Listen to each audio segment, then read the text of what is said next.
Plastic వ్యర్థాలతో జీవితం మార్చుకున్న మహిళ కథ ఇది. బీహార్లోని ముజఫర్పూర్కు చెందిన బబితా గుప్తా కుటుంబ సమస్యల మధ్య నుంచే విజయాన్ని సాధించింది.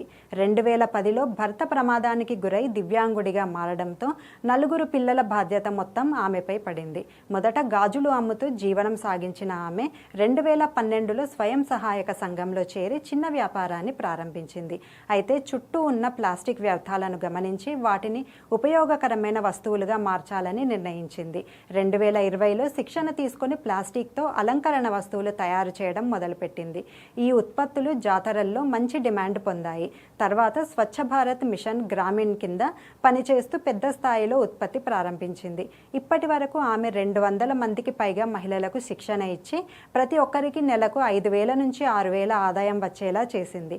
ఆమె కృషిని గుర్తించిన రాష్ట్రపతి ద్రౌపది ముర్ము స్వచ్ఛ సుజల్ శక్తి సమ్మాన్ 2023తో సత్కరించారు.